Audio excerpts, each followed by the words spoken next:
touch upon a few times during this talk. Let's look at the owls also in the Maya art. Again, we have very few realistic depictions of owls. Some of those in Maya ceramics, rarely again in 3D, mostly in 2D. These are the latest ones that I came across. These are from Marcus Abral's talk 2 weeks ago in the Texas Maya meetings. They excavated a few pieces of figurines and one shirt at Dos Ceibas and Nacimiento, close to Huacuateca, that seem to represent owls. Another one that has been famous in a lot of the literature from the Maya area is the whole complex of Teotihuacan-related iconography, including owls. So, for example, Dos Pilas Tila 2, that to many iconographers represent an owl, can also be debated.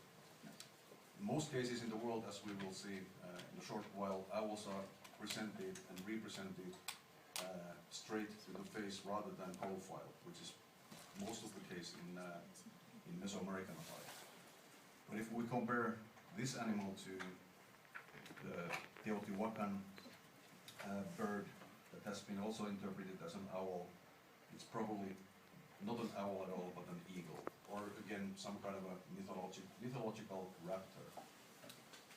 So this is something that I think we need a lot more work on, looking at all of Mesoamerican.Se, whether these birds can be identified or not. Another one coming from Piedras Negras, Stela 3. This bird has been interpreted with big eyes and feathers, and these feathers that probably represent the tuft of a horned owl can again be an eagle rather than an owl. When you don't have the name written anywhere of the specific species, we can never be 100% sure whether we are dealing with owls or eagles, or even hawks. But a lot of these are coming from Teotihuacan to the Maya area. A lot of imagery that has to do with militarism, both in Teotihuacan and in the Maya area. So, for example, some of these shields, usually rectangular shields in the Maya area, seem to have connections to Teotihuacan. And also you can see that these birds that are either owls or eagles are represented in Maya art throughout the lowlands. Another example of this owl-like eyes, again with the Teotihuacan connection, bleeding heart and all of those Teotihuacan iconography. Whether this is an owl or somehow connected to Tlaloc can be debated again. And yet another example from Piedras Negras, the so-called owl feathers. A lot of people dealing with iconography lately, Karen Bassi, talking about this 2 weeks ago in the Texas Maya meetings, made a connection between the so-called owl feathers to obsidian. So this is really obsidian, not feathers of owls. I would say that we have no evidence that it's obsidian, and we have no evidence that it's even owl feather. This is from Bonampak a few days ago. These are Lacandon sellers who are, those of you who have been in Bonampak, you probably have encountered the Lacandon selling feathers that they get from different kinds of birds. And I was asking about this one that has the black tip, that's an eagle feather, or eagle tail feather. And if you look at the golden eagle feathers, these are a lot closer to the ones that we see in Piedras Negras rather than the owl feathers. The only problem is that this bird doesn't exist in the Maya area. It only exists in the northern hemisphere and, of course, in the coat of arms of Mexico, being the most common emblematic bird of any country in the world. And this is another interesting question, whether these feathers were, whether they originated from central Mexico to the Maya area. That would be an interesting study. There's going to be one dissertation by Beata Anton, who's starting her study on Mesoamerican feathers, so maybe in a few years we'll know a lot more about this topic. In Maya ceramics we have a few depictions of owls, and sometimes quite realistically depicted. Here, quite interestingly, next to a dying person, like Cuando el Tecolote, canta, muerte. So who knows if there's a connection. There seems to be a pattern of these owls and all kinds of birds next to these underworld scenes. This is an unprovenience vase, so-called Munich vase or München vase. And interestingly, it has also an owl and another bird. But here inside this, it looks like an X-ray Oya or some kind of a cage. Just a close-up of this. So what is going on here?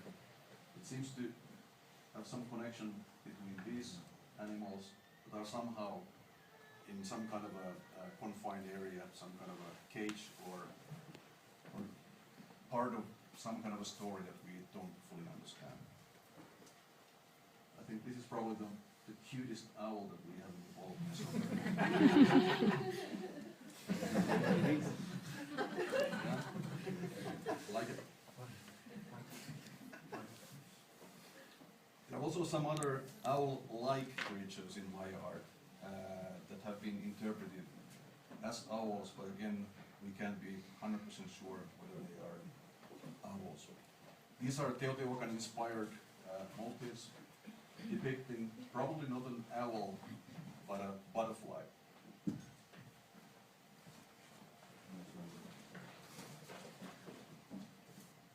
But it looks like that the Maya were reinterpreting this as an owl, so it's originally has more to do with butterflies in central Mexico, and later it was reinterpreted by the Maya as an owl. So there are a couple of these examples that probably come from Teotihuacan iconography. This is a study by Jesper Nielsen, who pointed out that these animals in Maya area are somehow connected to the Teotihuacan butterfly imagery.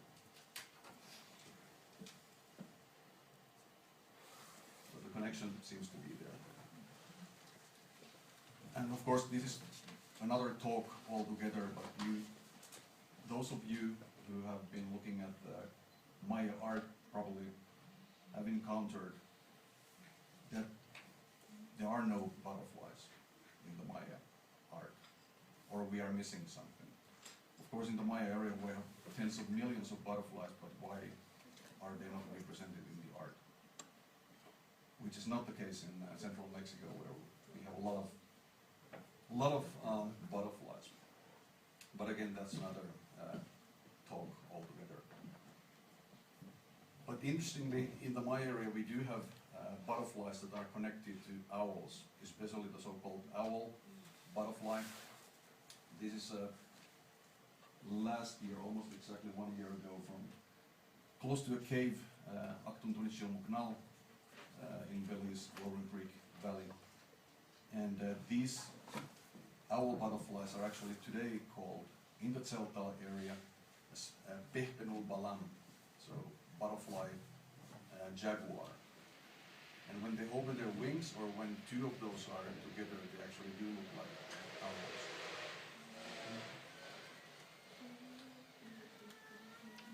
Other depictions of owls in Maya art include, of course, the famous headdress of god El, that has been always interpreted as an owl.